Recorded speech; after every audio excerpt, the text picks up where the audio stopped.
Kalau kita sudah merenung sejenak, kemana agaknya arah diri saya?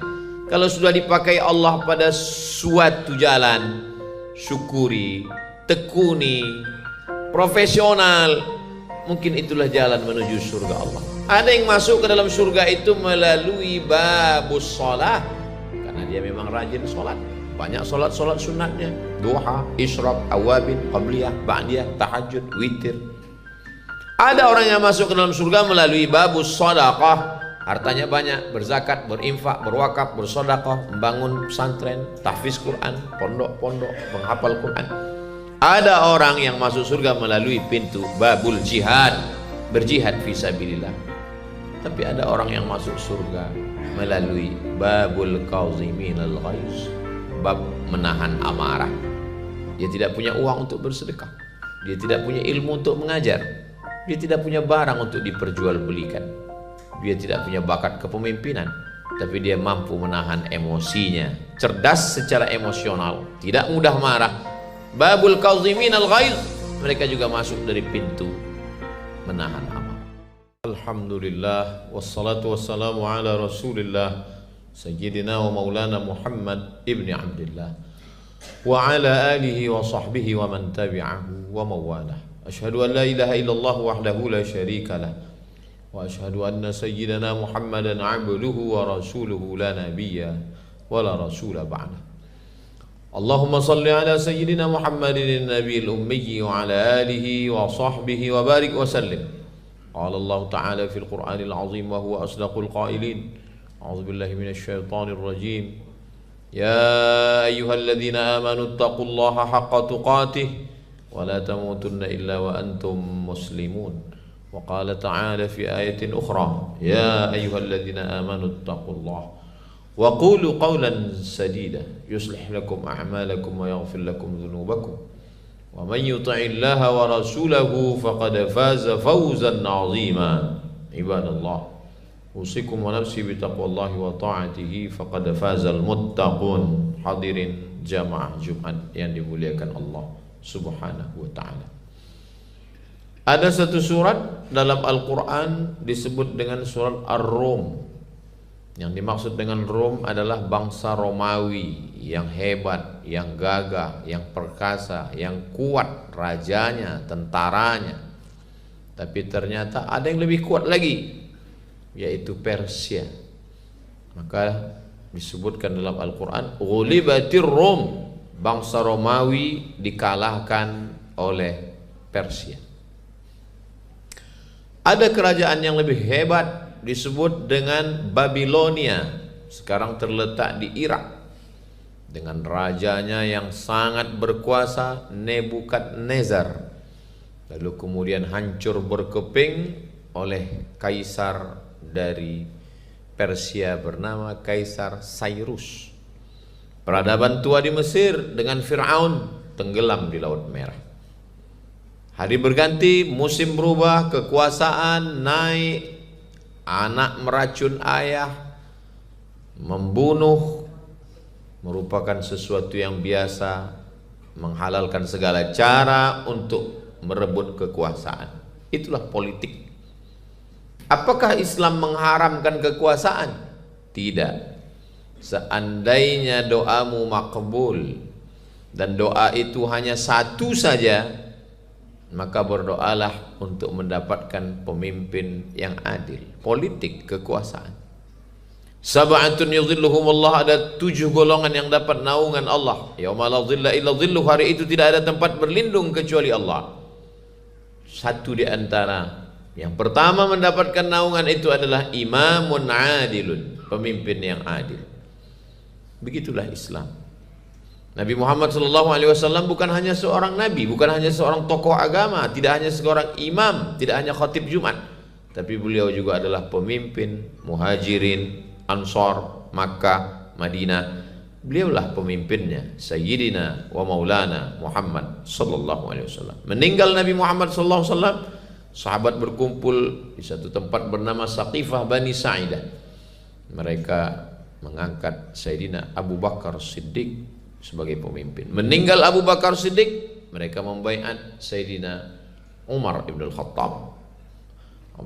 Umar bin Khattab ditikam oleh Abu Lu'lu'ah, seorang Persia yang sakit hati karena Islam sudah menyebar ke negeri Persia. Dia membunuh Umar bin Khattab. Lalu dilantiklah Sayyidina Utsman bin Affan. Utsman bin Affan terbunuh, lalu kemudian digantikan oleh Sayyidina Ali bin Abi Thalib. Habis masa periode Khulafa Rasyidin, Sayyidina Abu Bakar, Umar, Utsman dan Ali berpindah kepada Bani Umayyah, lebih kurang 1 abad, berpindah menjadi Bani Abbasiyah.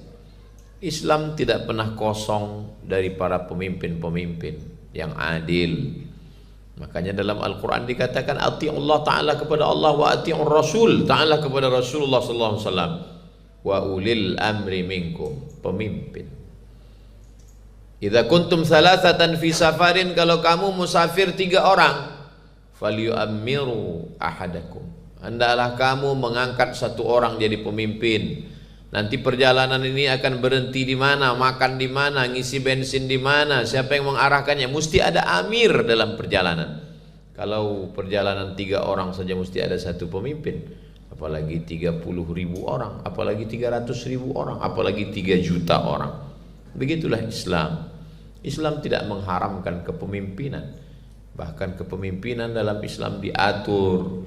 Ulama menuliskan 1 kitab khusus berjudul Al-Ahkam As-Sultaniyah, hukum hakam yang terkait dengan kesultanan, kepemimpinan. Ketika Islam sampai ke Nusantara, Islam tidak hanya mengurus masalah sholat, tapi lahirlah para sultan-sultan.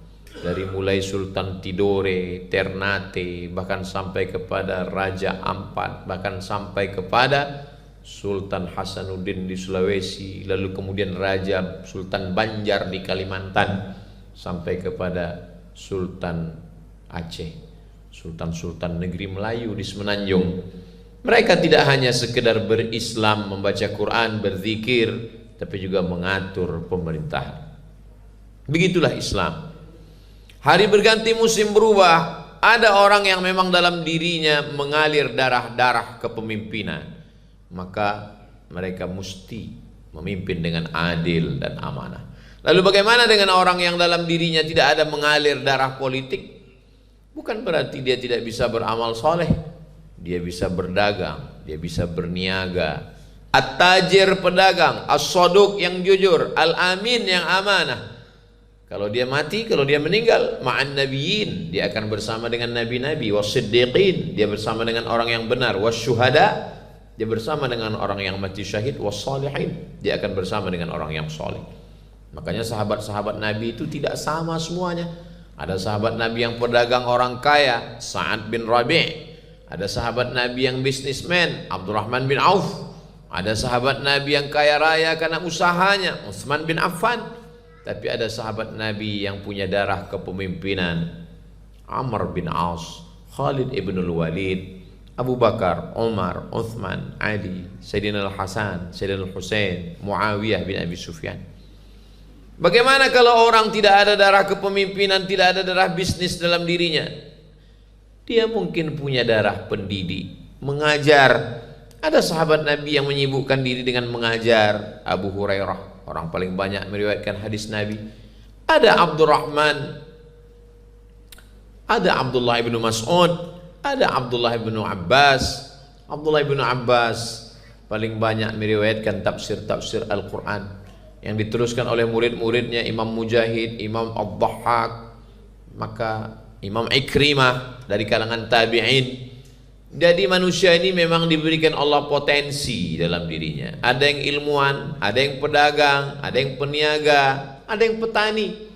Idza waqa'at ala ahadukumul qiyamah, kalau kamu sudah mau mati, wa fi yadihi fasilah, ada bibit korma di tangan, falyaghrisha, tanamkan bibit korma, bertani.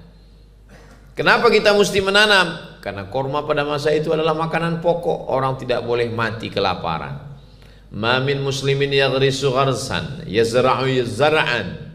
Kalau ada orang yang menanam tanaman, fatakuluhu tayrun, lalu tanamannya itu dimakan oleh burung, au bahimatun, dimakan hewan, au insanun, dimakan manusia, illa kanan alaihi shadaqah, maka dia mendapatkan pahala sedekah. Ada orang yang berbakat menjadi petani, Dengan pertaniannya dia bisa berzakat, berinfak, berwakaf, bersedekah, membangun masjid. Dia petani terbaik. Ada orang yang punya bakat berniaga, berdagang. Dengan perniagaannya, perdagangannya, dia bisa menolong agama Allah. Dia menjadi orang yang baik. Ada orang yang punya darah politik, dia merebut kekuasaan, dia menjadi pemimpin, adil dan amanah, dia mendapatkan naungan. Ada orang-orang yang punya darah pendidik, mengajar, santun, murabbi, dari mulai membaca Al-Quran, menghafal Al-Quran, lalu kemudian memahami Al-Quran. Khairukum, orang yang paling baik di antara kamu, man ta'allama Al-Qur'ana, orang-orang yang belajar Quran, wa 'allamahu, dan mengajarkan Al-Quran. Apa kata Imam Abu Hamid Al-Ghazali? Innallaha idza ahabba 'abdan ista'malahu. Allah kalau sayang kepada seorang hamba, dia pakai hamba itu. Kalau kita punya beberapa jam tangan, mana yang paling kita sayang, kita pakai. Kalau kita punya beberapa sepatu, baju, mana yang paling kita suka di hari raya, kita pakai. Begitulah kalau Allah sayang kepada seorang hamba, dipakainya hamba itu dalam bidang politik, dipakainya hamba itu dalam bidang bisnis, dipakainya hamba itu dalam bidang keilmuan, dia pakai hamba itu dalam bidang pertanian. Kalau kita sudah merenung sejenak, kemana agaknya arah diri saya? Kalau sudah dipakai Allah pada suatu jalan, syukuri, tekuni, profesional, mungkin itulah jalan menuju surga Allah. Ada yang masuk ke dalam surga itu melalui babus sholah, karena dia memang rajin sholat. Banyak sholat sunatnya, duha, isyraq, awabin, qabliyah, ba'diyah, tahajud, witir.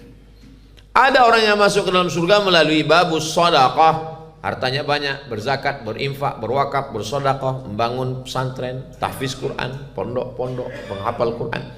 Ada orang yang masuk surga melalui pintu babul jihad, berjihad fi sabilillah. Tapi ada orang yang masuk surga melalui babul kaziminal ghaiz, bab menahan amarah. Dia tidak punya uang untuk bersedekah, dia tidak punya ilmu untuk mengajar, dia tidak punya barang untuk diperjualbelikan, dia tidak punya bakat kepemimpinan, tapi dia mampu menahan emosinya, cerdas secara emosional, tidak mudah marah. Babul kazimin al-ghaiz, mereka juga masuk dari pintu menahan amarah. Allah Maha Adil.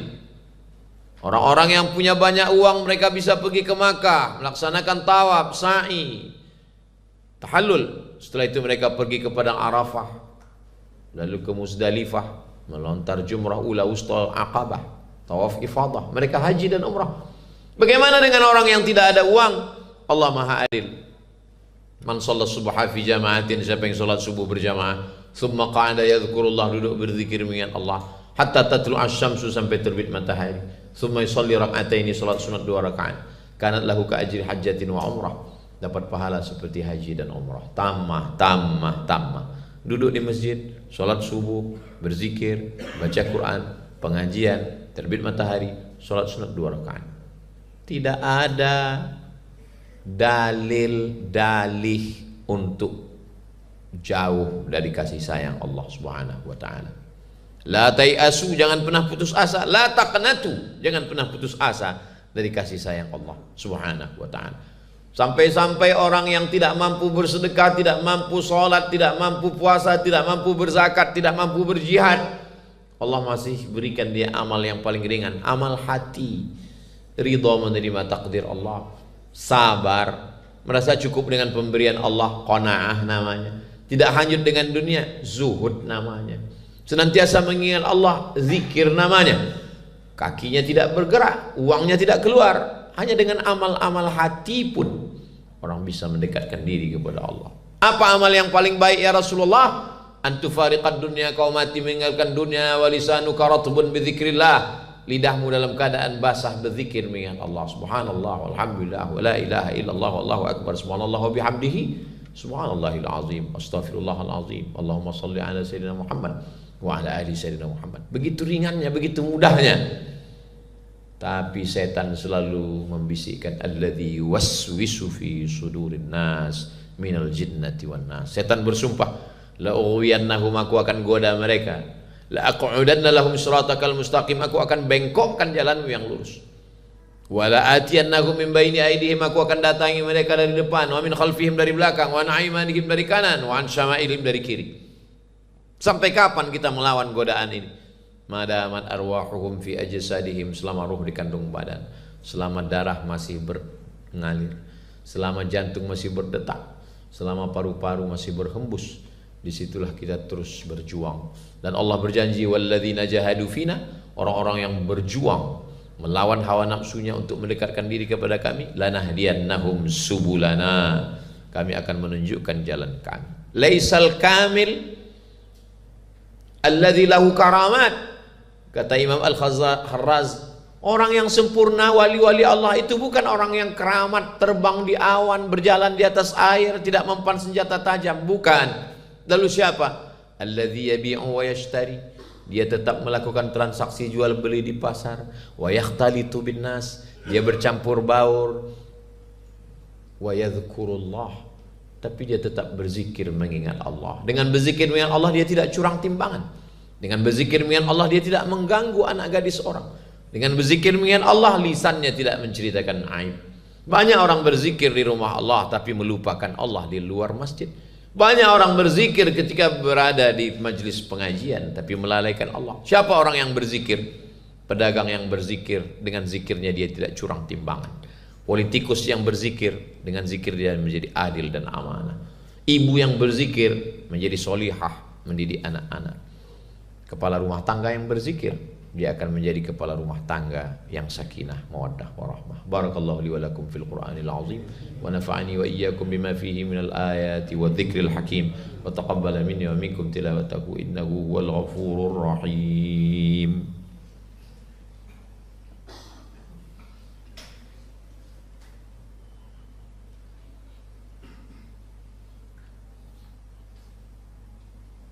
Alhamdulillahilladzi bi ni'matihi tatimmus shalihat, wassalatu wassalamu ala sayyidis sadat wa ala alihi wa ashabihi ahlil fadaili wal karamat. Asyhadu an la ilaha illallah wahdahu la syarika lah, wa asyhadu anna sayyidana Muhammadan abduhu wa rasuluhu wa safiyuhu min khalqihi wa khaliluhu, addal amanah wa ballagha risalah wa nasaha lil ummah wa tarakana 'alal mahajjatil bayda lailuha kanahariha la yazighu anha illa halik. Allahumma salli ala sayyidina Muhammadin an-nabiyil ummi wa ala alihi wa sahbihi wa barik wa sallim. Qala Allah ta'ala fil Qur'anil azim wa huwa asdaqul qailin. A'udzu billahi minasy syaithanir rajim. Bismillahirrahmanirrahim. Wal 'ashr innal insana lafi khusr illa alladhina amanu wa 'amilus solihati wa tawassaw bil haqq wa tawassaw bis sabr. Wa qala ta'ala fi ayatin ukhra, innallaha wa malaikatahu yusalluna 'alan nabi ya ayyuhalladzina amanu sallu alaihi wa sallimu taslima. Allahumma fil muslimina wal muslimat wal mu'minina wal mu'minat al ahya'i minhum wal amwat. Allahumma ansuril islam wal muslimin wa hdhulil kafarata wal musyrikin wa dammir a'da'aka a'da'ad-din. Allahumma ansur ikhwanana al mujahidin al mustad'afina fi Falastin wa fi Rohingya wa fi kulli makan min masyariqil ardi ila magharibiha. Allahumma dammir a'da'aka a'da'ad-din. Allahumma shattit shamlahum wa farriq jam'ahum wa ja'al kaidahum fi nuhurihim ya rabbal alamin. Allahumma ja'al hadzal balada baladan amina. Allahumma dafa'na al-ghala' wal waba' wal fahsya' wal riba wal zina wal munkar was suyuf al mukhtalifata wasyada'id wal mihan ma dhahara minha wa ma batan min baladina hadha Indonesia khassah wa min buldanil muslimina 'amma. Ibadallah, usikum wa nafsi bi taqwallahi wa ta'atihi faqad fazal muttaqun. Innallaha ya'muru bil 'adli wal ihsan wa ita'i dzil qurba wa yanha 'anil fahsya'i wal munkari wal baghi ya'idzukum la'allakum tadhakkarun. Fadhkurullahal 'azima yadhkurkum was'aluhu min fadlihi yu'atikum wa la dzikrullahi akbar wallahu ya'lamu ma tasna'un. Aqimis shalah.